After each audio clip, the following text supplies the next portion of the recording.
नमस्कार, मैं हूं विनीत और आप देख रहे हैं ब्लू कट। ईडी महाराष्ट्र में उद्धव ठाकरे की सरकार गिरने के आसार बने तो ईडी, देश में अग्निपथ के नाम पर बवाल मचा हो और विपक्ष का एक बड़ा चेहरा ईडी के दफ्तर के चक्कर काट रहा हो, किसी भी नेता को डराना हो तो ईडी, बड़े बड़े आर्थिक घोटालों की जांच करनी हो तो भी ED.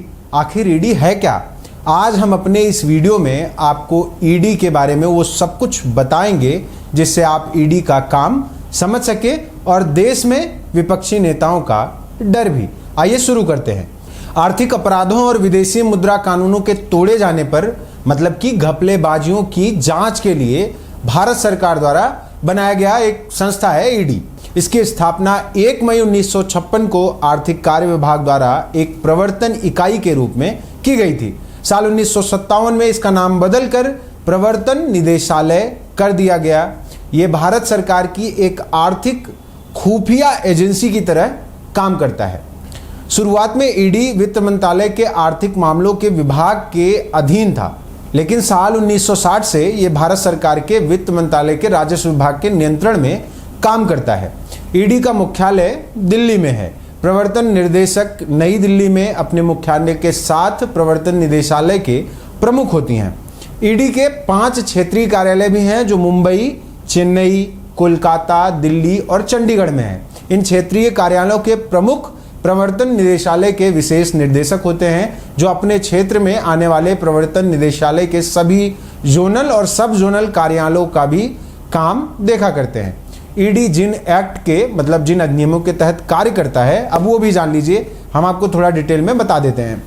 Prevention of money laundering act 2002 PMLA, ये एक आपराधिक कानून है जिसे मनी लॉन्ड्रिंग यानी धन शोधन मतलब ब्लैक मनी को वाइट करने वाले अपराधों को रोकने के लिए या उससे प्राप्त संपत्ति को जब्त करने के लिए तथा उससे जुड़े मामलों की जांच करने के लिए किया गया है। ईडी क्या करता है? इस कानून के इस्तेमाल से मनी लॉन्ड्रिंग के अपराधों की जांच करता है। संपत्ति की कुर्की, जब्ती की कार्यवाही और मनी लॉन्ड्रिंग के अपराध में शामिल व्यक्तियों के खिलाफ मुकदमा चलाना ये उसका प्रमुख काम है। अब आते हैं दूसरे पे, विदेशी मुद्रा प्रबंधन अधिनियम 1999 फेमा। यह कानून विदेशी व्यापार और भुगतान की सुविधा माने अंतरराष्ट्रीय स्तर पर घपलेबाजियों से संबंधित कानूनों को एकीकृत और संशोधित करने और भारत में विदेशी मुद्रा बाजार के व्यवस्थित विकास और रखरखाव को बढ़ावा देने के लिए लाया गया था यानी अधिनियमित किया गया था। प्रवर्तन निर्देशालय फेमा के उल्लंघन के दोषियों की जांच करता है और इसमें शामिल राशि का 3 गुना तक जुर्माना ठोक सकता है। अब आते हैं तीसरे पे, भगोड़ा आर्थिक अपराधी अधिनियम 2018 FEOA। यह कानून उन आर्थिक अपराधियों को ध्यान में रखकर बनाया गया था जो आर्थिक अपराध करने के बाद भारत से भाग जाते हैं। ईडी इसी कानून के तहत ऐसे अपराधियों को वापस भारतीय कानून की प्रक्रिया में लाने का काम करता है। जैसे उदाहरण के तौर पर नीरव मोदी, विजय माल्या लोगों पर कार्रवाई करने के उद्देश्य में यह कानून काम आता है। अब आते हैं चौथे अधिनियम पर, निरस्त विदेशी मुद्रा विनियमन अधिनियम 1973। इस कानून को भारत में विदेशी भुगतानों पर नियंत्रण लगाने और विदेशी मुद्रा का सदुपयोग कराने के लिए बनाया गया था। यह वर्तमान में भारत में लागू नहीं है, इसीलिए हमने निरस्त बोला।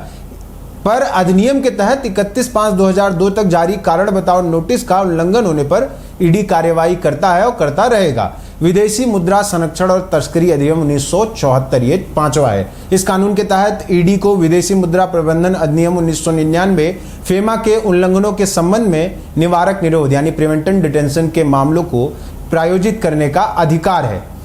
ईडी के अधिकार और शक्तियां क्या क्या है, अब ये भी समझ लीजिए। कानून तो आपने समझ लिया। ईडी को कालाधन के कारोबार में लिप्त व्यक्तियों को गिरफ्तार करने, उन पर मुकदमा चलाने के अलावा आपराधिक कार्यों से प्राप्त संपत्ति को जब्त करने का अधिकार प्राप्त है।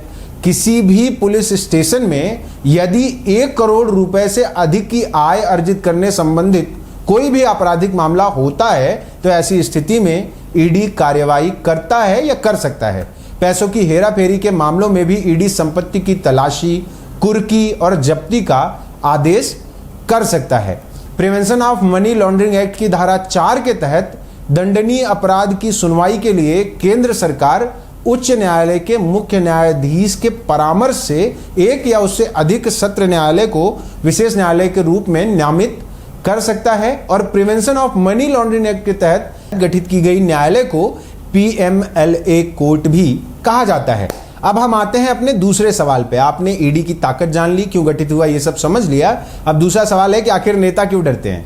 भाई, जो नेता जिनकी तनख्वाह बहुत ज़्यादा तो नहीं है, इतनी तो नहीं कि वो शहंशाहों की तरह जिंदगी जी सकते हो, जिनको नहीं पता कि उन्होंने जो पैसे कमाए वो कैसे कमाए, उनका हिसाब जब ईडी मांगता है तो वो डर जाते हैं। इसीलिए भारत देश में जितने भी विपक्षी हों, चाहे पक्ष के भी नेता हों, वो हमेशा ईडी से आजकल अपने आप को खतरे में महसूस करते हैं। जब भी उनके ऊपर कोई दबाव पड़ता है तो ईडी का रोना शुरू कर देते हैं। और हाँ, केंद्र सरकार हर बार जब उसको कुछ मनवाना होता है तो ईडी का इस्तेमाल बड़ी बारीकी से करती है, इसका आरोप लगाते हैं विपक्षी दल। बने रहिए ब्लूकट के साथ। अगर आपको हमारा वीडियो पसंद आया हो तो हमारे चैनल को सब्सक्राइब करना मत भूलिएगा, क्योंकि आप अब तक अगर आपने हमारा चैनल सब्सक्राइब नहीं किया, पहले ही बहुत गलत करके बैठे हैं। आप गलती मत करिएगा। धन्यवाद।